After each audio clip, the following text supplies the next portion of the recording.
தூய்மையின் போராளி சர்தார் இந்தர்ஜித் சிங் சித்து, பத்மஸ்ரீ 2026. एक ओंकार सतनाम. 5-6 நூற்றாண்டுகளுக்கு முன்னாடியே சுற்றுச்சூழலை சுத்தமா வச்சுக்கணுங்கிற முக்கியத்துவத்தை குருநானக்ஜி வலியுறுத்தினாரு. காற்று நம் குரு, தண்ணீர் நம் தந்தை, பூமி நம்ம தாய்ன்னு சொன்னாரு. அப்படி இருக்க இந்த பூமியை அசுத்தப்படுத்துறவங்களை விட பண்பில்லாதவங்க வேறு யாரும் இருக்க முடியாது.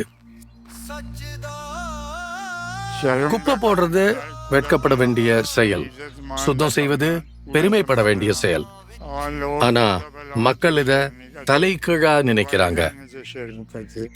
ஓய்வு பெற்ற பஞ்சாப் போலீஸ் டிஐஜி இந்தர்ஜித் சிங் சித்து தினமும் சண்டிகர் நகரின் தெருக்களை சுத்தம் செய்து வருகிறார். 1938 ஜூன் 6 பஞ்சாபின் சங்ரூரில் ராணுவ அதிகாரியின் குடும்பத்தில் பிறந்த இந்தர்ஜித் சிங் சித்து ஒழுக்கத்தையும் நாட்டுப்பற்றையும் தனது பெற்றோர்களிடமிருந்து கற்றார். படிப்பில் சிறந்து விளங்கிய அவர் 1961 பஞ்சாப் காவல்துறையில் இணைந்து திறமையான அதிகாரியாக திகழ்ந்தார். தன்னலமற்ற சிறப்பான சேவைக்காக அவர் குடியரசுத் தலைவரின் பாராட்டு பதக்கத்தையும் பெற்றார். பணியாற்றிய இடங்களை சுத்தமாக வைத்திருக்கும் பொறுப்பையும் அவர் விருப்பத்துடன் ஏற்றுக்கொண்டார்.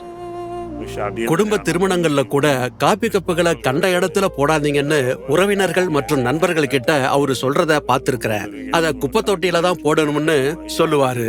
அவரு எப்பவுமே அப்படிதான், அதுதான் அவரோட இயல்பு. 1996 ஓய்வு பெற்ற பிறகு இந்தர்ஜித் சிங் சித்து சண்டிகருக்கு குடிபெயர்ந்தார். ஆனால் ஒரு காலத்தில் இந்தியாவின் சிறந்த திட்டமிடப்பட்ட நகரமாக இருந்த சண்டிகர் நாட்டின் முதல் 10 தூய்மையான நகரங்களின் பட்டியலில் கூட இல்லை என்பதை உணர்ந்தார். இது அவருடைய மனதை மிகவும் பாதித்தது. சண்டிகர் அவருக்கு ஒரு நகரம் மட்டும் இல்லை, அது அவரது வீடு.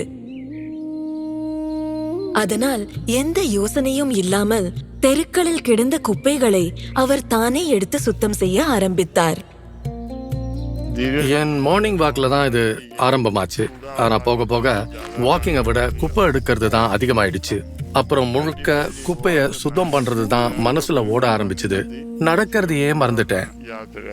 ஓய்வு பெற்ற டிஐஜி தெருக்களை தன் கைகளால் சுத்தம் செய்வதை பார்த்து மக்கள் வித்தியாசமாகவும் அசௌரியமாகவும் உணர்ந்தனர். சிலர் கிண்டல் செய்தனர், சிலர் அதிர்ச்சி அடைந்தனர். என்ன பார்க்க வர என் ஃப்ரெண்ட்ஸ் சொல்லுவாங்க, உங்க வீட்டு பக்கத்துல குப்பைய அலட்சியமா போடுவோம், ஆனா இப்ப கவனமா இருக்கோம். ஏன்னா உங்க அப்பா அதை பார்த்தா அவரே எடுத்து சுத்தம் பண்ணிடுவாருன்னு எங்களுக்கு தெரியும். அவர் கைகளால் குப்பை எடுப்பதை பார்த்து பலர் கைகளை பாதுகாக்க கையுறைகள் அணியுங்கள் என்று சொன்னார்கள். ஆனால் உதவிக்கரம் நீட்ட யாரும் இல்லை. அதற்கு பிறகும் அவர் தனது கடமை போலவே தெருக்களையும் பொது இடங்களையும் சுத்தம் செய்து வருகிறார். நான் இந்த தெருக்களையும் பொது இடங்களையும் சுத்தம் செய்யறது மத்தவங்களும் இத பார்த்து புரிஞ்சுக்கணும்னு தான். அவர் தனியா இதை செய்யும் போது நாமும் சேர்ந்து நம்ம ஊரை சுத்தமா வச்சுக்கலாம்னு தான் தோணும். இப்ப அவருக்கு பத்மஸ்ரீ கிடைச்ச பிறகு முன்னாடி அவரு என்ன பண்றாருன்னு கேட்ட அதே மக்கள் இப்ப அவரை மரியாதையோட பார்க்க ஆரம்பிச்சுட்டாங்க. நான் அவரை பார்த்து உண்மையிலேயே ரொம்ப பெருமைப்படுறேன். சர்தார் இந்தர்ஜித் சிங் சித்து, பத்மஸ்ரீ 2026. கோடி கோடி நமஸ்காரம்.